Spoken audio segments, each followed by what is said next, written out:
हरिओम।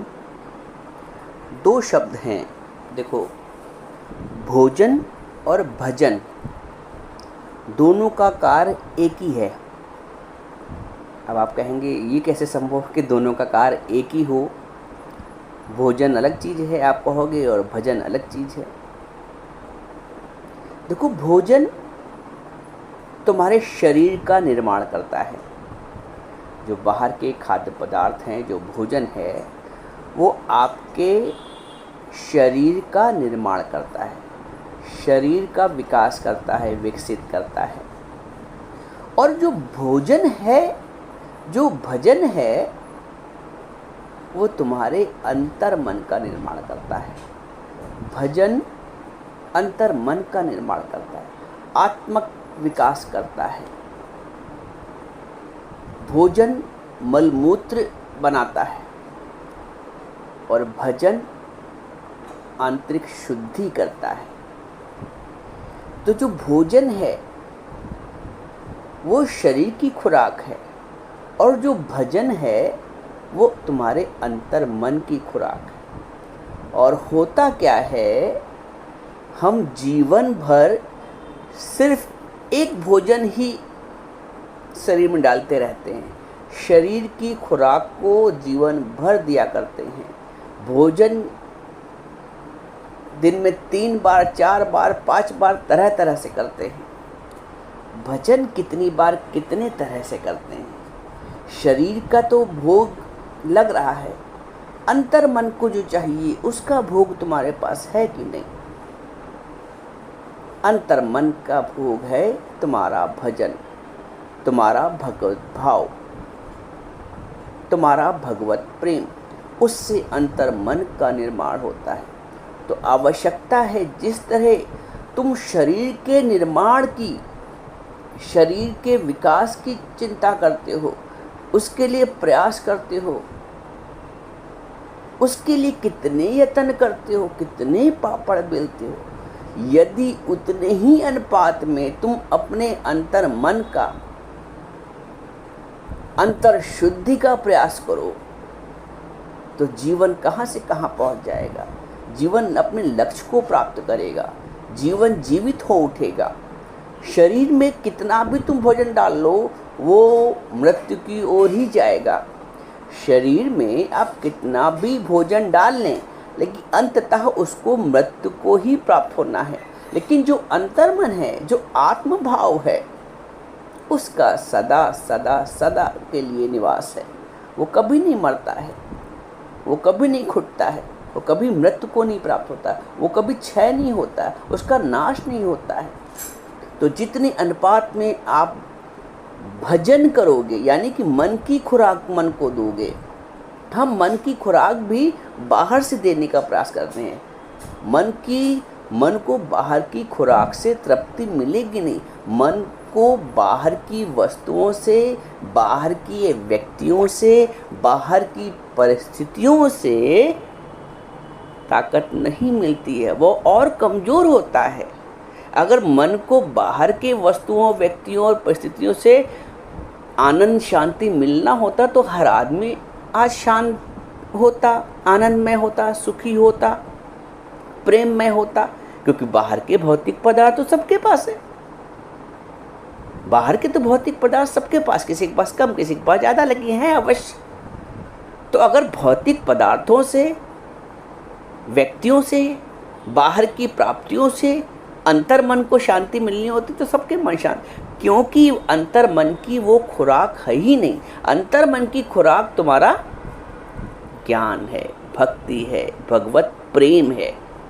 मन को भगवत प्रेम चाहिए। मन को आत्म राह दिखा दो, वरना मन नहीं मानेगा। मन इसलिए नहीं मानता है।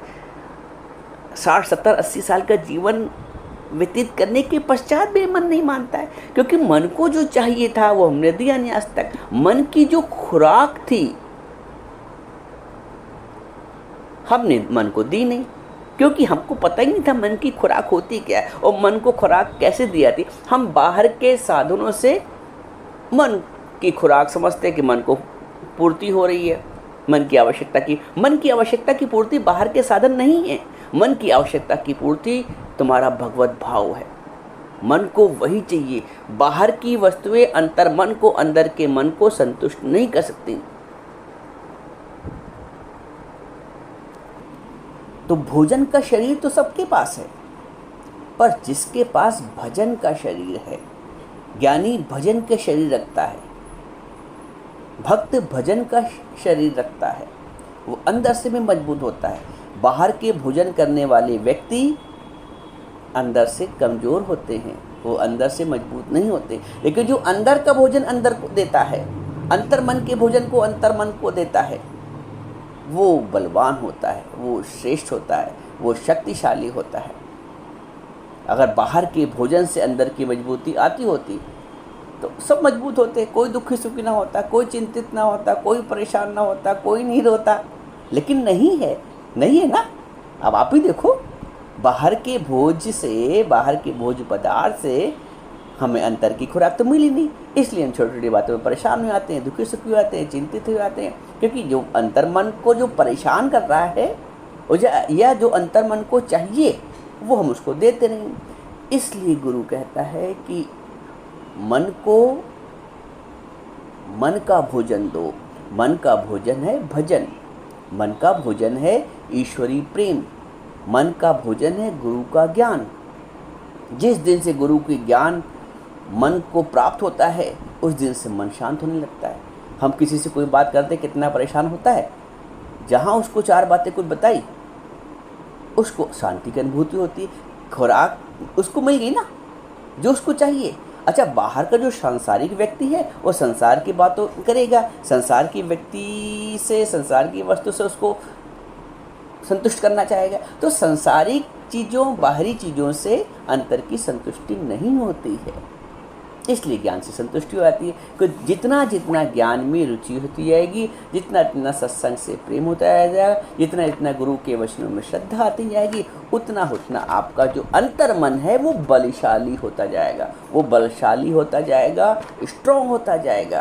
और फिर छोटी छोटी परिस्थितियों में दुखी सुखी नहीं होगा, छोटी छोटी बातों में मानित अपमानित नहीं महसूस करेगा, छोटी छोटी बातों में वो विकारों से मुक्त होने लगेगा। जब मन को मन की शक्ति मिली ना, तो छोटी छोटी बातों के बाहर की जो बातें उनसे मुक्त हो जाता है। यही जीवन मुक्ति है, यही आनंद है। बाहर का जो नाशवान पदार्थ है, जब हम उसको अंदर लेने की कोशिश करते हैं, तब उथल पुथल मच जाती है। बाहर के व्यक्तियों से, किसी से हमें बहुत मोह है, अब वो मोह को जब हम, बाहर के व्यक्ति का मोह जब हम अंदर ले गए, तो वो हमारे अंदर खलबली मचाए, वो हमारे अंदर आंसू पैदा कर रहा है, वो हमारे अंदर राग उत्पन्न कर रहा है।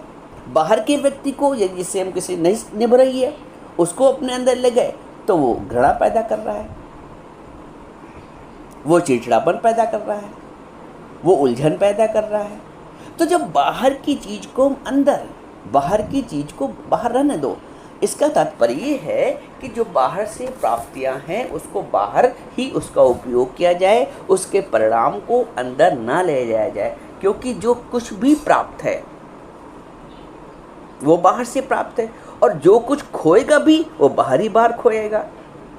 अंदर से खोया तब हम महसूस करेंगे जब उसको अंदर ले जाएंगे। तो जो ज्ञानी है, जो भक्त है, वो बाहर के पदार्थों के, बाहर के व्यक्तियों को, बाहर की परिस्थितियों को अंदर नहीं ले आता। वो चालाक व्यक्ति है, वो सयाना व्यक्ति है।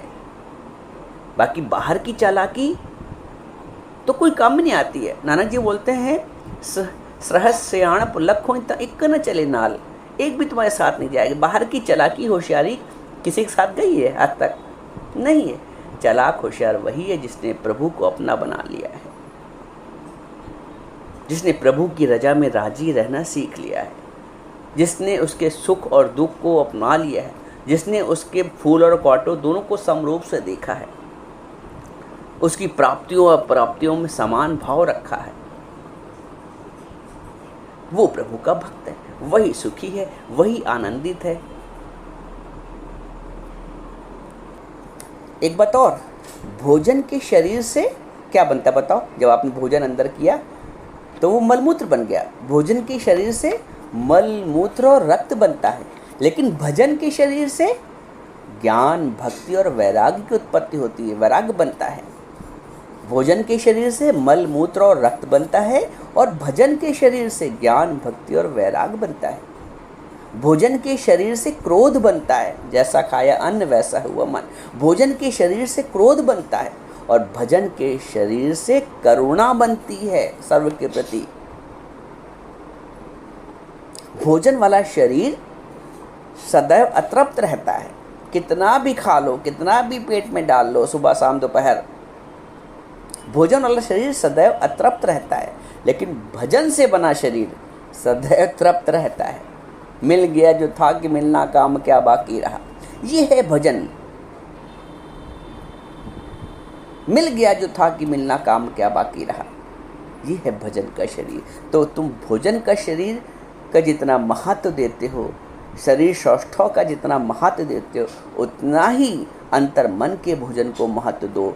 जैसे तुम 5 टाइम बाहर का भोजन करते हो, 5 टाइम अंदर का भोजन भी लो ना। 5 टाइम क्या, मैं तो कहता हूँ हर घड़ी अंतर के भोजन, अंतर मन के भोजन के लिए तुम्हें कुछ बाहर से प्रयास नहीं करना पड़ता है। बोलते नहीं, चिंता मेरी तभी मिटेगी जब चिंतन में ले लो राम। चिंता संसार से जुड़ी है और चिंतन परमात्मा से जुड़ा है। तो चिंता मेरी तभी मिटेगी जब चिंतन में ले लो राम। ले लो राम, ले लो राम, मुझे अपनी शरण में ले लो राम। भक्त की तो ये भजन है, भक्त के मुख से तो ये निकलता है। तो जब ये भजन जो मन का भोजन है, जब मन को प्राप्त होता है कि ले लो राम, मुझे अपनी शरण में ले लो राम, ये है भजन। तो भजन करो, मन को भोजन दो। बाहर का भोजन तो मैंने बताया ना, मलमूत्र बन के निकल जाता है। मन का भोजन जो भजन है, जो प्रभु का प्रेम है, वो सदैव सदैव शाश्वत रहता है और तुमको अंदर से शक्तिशाली करता है।